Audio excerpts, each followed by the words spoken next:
แซบอย่าลืมมาซิมเด้อสาขาที่5 1 2 3 4โบฮูอยู่ใส่แต่มี5แล้วแซบรีวิวตลาดอนุซีเมียงให้กินแน่และราคาเท่าใดไปเบิ่งน้ำกันโอ้เห็นมีหลายห้านเลยเด้แบบแถวยาวเลยตัวนี้ที่เป็นห้านข้าวปิ้งในตำนานลูกค้าหุ่มเต็มเลยนี่ห้านปิ้งข้าวนังแปะ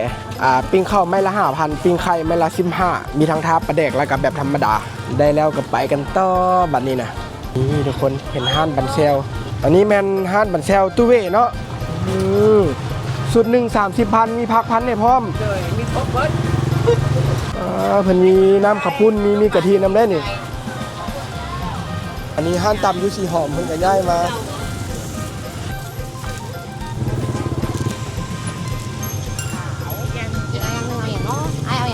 ท่านนั่นเอมมี่น้อยน้ำหวานแมน6อย่าง30,000ขนม6แมน4ก้อน30มีใส่หมูกับใส่สลีโอ้แสนกีบได้มาพวงใหญ่เลยไปเลาะกันต่อเมื่อกี้นี้ไปจนสุดทางฮอดบอนไฟแดงเลี้ยวลงมาเนาะวันนี้ขี้ยางกลับคืนอันนี้มันห้านไส้กรอกอีสานเนาะ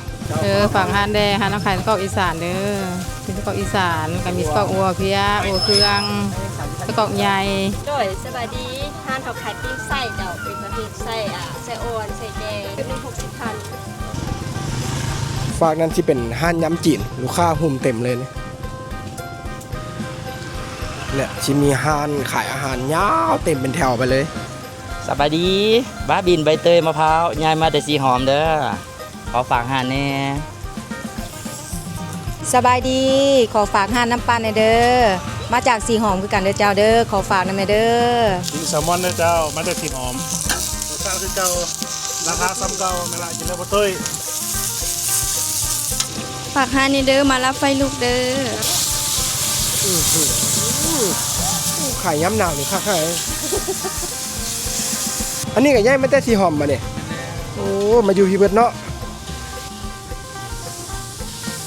บาดีสบายดีมาเด้อฮันมาล่าเด้อเจ้าปีมะเขือเจ้าอันนี้มันตัวน้อยมัน40ตัวใหญ่มัน70เจ้าหอยมันตัวละ35เด้อเจ้าตรงนี้มีโปรเด้อโซนี้เด้อซื้อ5แถม1เจ้าให้หมึกมีถ้วยน้อยถ้วยใหญ่เจ้าถ้วยน้อย80,000ถ้วยใหญ่100,000เจ้าสบายดีอันนี้เป็นฮานเกี๊ยวซ่าญี่ปุ่นเด้อเฮาย้ายมาแต่สีหอมเด้อมาขายอยู่ตลาดแนวกินอาโนเด้อ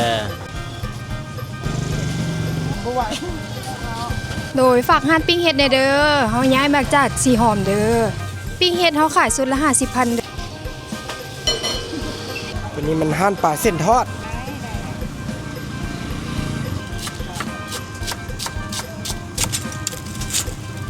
ห้านเจสันปลาหมึกลุยไฟบ่มาเปิดซ้ฝากในเด้อห้านนมปันนมส้มเมลูนสาขาที่5เด้ออันนี้นะสาขาที่1ที่2ที่3อย่างบ่มีเถื่อมาห้านเฮาต้องกินปันนมส้มนี้เท่านั้นจะเป็นออริจินอลแล้วตัวนี้จะเป็นมิกเบอร์รี่เนาะแล้วก็มีอะโวคาโดกับข้าวกำเจ้านึง35,000 กีบเองเด้อขายอยู่ตลาดแรงเจ้าอนุเด้อจ้าแซ่บวิมีความส้มความนัวแซบอย่าลืมมาซิมเด้อสาขาที่5 1 2 3 4โบฮูอยู่ใส่แต่มี5แล้ว โอเคขอบใจเด้อฝากห้านโมโมซูเฟ่ของเฮาเด้อเปิดตั้งแต่ตอน5 โมงจนฮอด10 โมงกลางคืนเนาะเปิดแต่เฉพาะช่วงตอนแลงของเฮาก็จะมีหลายๆเมนูก้อนหนึ่งเพียงแต่49,000 กีบถ้ามาแล้วต้องได้ลองแพนเค้กรสโอริโอเด้อโมโมซูเฟ่แพนเค้กแซ่บ